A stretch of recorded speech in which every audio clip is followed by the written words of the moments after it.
consider myself still a young barista, like 2 years old, still learning espresso. And this whole time, I got to really learn, how to dial espresso. What is this going to look like when you go finer, when you go coarser? What does it do on different days? What am I tasting for? And so that was kind of exciting, just trying to learn that even more and just become better at my craft. So my goal was complexity. A lot of coffee professionals, we kind of are looking for what's new, what's different, what's complex, and a lot of times it comes to like espresso. What's this really neat, cool tasting espresso? Yeah. So that was my first course. Was hey, this is a complex espresso for that dedicated coffee professional. So then there's the comfort aspect. How can I introduce comfort into my shop? So that's where you have great drinks like cappuccinos and lattes, do them really well because you want that customer, that first timer. I call them the intimidated first timer. Yeah. So that's more of a comfortable drink. But then I wanted for my signature drink to be, how can I bring the comfort to complexity so that kind of both people can enjoy it. This is something that probably like my employees would make fun of me about. I get a little paranoid with the details, but it's all because I want the customer experience to be great. I don't have to make this drink necessarily a specific way. I need my customer to enjoy it, and there's a lot of different things that I can do to make it great. I try to approach it as much as possible like a cafe situation. I think if I can bring that experience, judges are going to have a good time. And done a lot of public speaking in my life, just all over the place, and so I tried to approach it as much like that as I could. This is so different though. I mean, because your hands have to work a certain way, and you got to be locked onto a lot of things you don't maybe normally think about. The Kyoto was perfect for my drink because when you drop that in, the chocolatey feel just spreads out. And really the last thing on your tongue is this kind of smoldering spice with chocolate. I knew I wanted to use this coffee before I tasted it because of the transparency.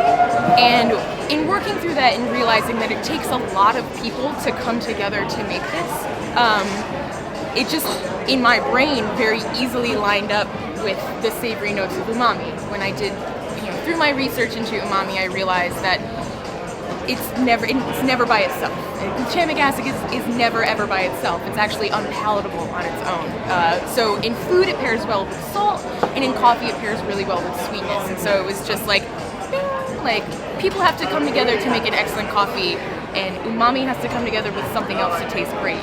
Well, transparency is an industry term that refers to accountability along the production line, traceability of who's touched it, where and when, where it came from. I think anybody who wants a good world should know where everything comes from, so that way they can support those people. Yeah. The production line of the Chai Aurora complements this as well. Multiple people and multiple parts coming together in the pursuit of delicious taste. Thank you. Time.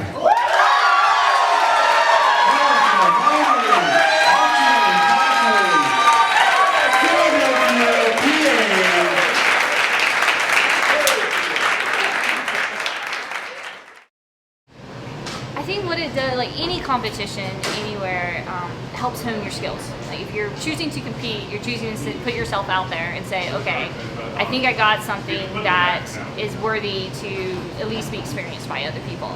And so these competitions are a way that we as other baristas can, kind of push and pull off of each other, kind of like iron sharpening iron, and say, wow, okay, look what he's doing, look what they're doing. I need to amp up my game, or just be here to at least inspire each other, to be better baristas, better at your craft. That simplicity and pure love, that why we do this every single day. Why we wake up in the morning to go rush crazy people, everything that we love for is because we love this particular thing that we do. So I just want to try to convey that as much as I can and try to put the passion that is behind everything. I think that it definitely is a catalyst for positivity in the specialty coffee community, and also just a great networking opportunity, and just really, really fun because all these people here, the coffee is their passion, and for a weekend they get to be around people who are just they get that. It's not really like a talent show. It's not really like an exposition. It's a competition. People love competition. They love to see it, love to cheer it on, love to compete. So I think it does a lot for the industry because we get to kind of show off what we do on a day-to-day basis, and it's kind of in a different realm, and it's a realm that draws people in. It's actually really inspiring for me as a barista to have, to know that there's people interested in kind of not necessarily research and development, but really kind of trying to push, the cutting edge of coffee and really experiment with different things. I mean, it's the longest, fastest, most fun 15 minutes of your life. It's like the one time of the year where all these coffee people get to like pitch these TED Talks that they've been coming up. I mean, it's way more complicated because you have to make drinks. For me, it's just about the community. So it was really a group effort. That's what it's about. Like, that's what coffee is. It's a community. So even being here today, it's just, it was all worth it.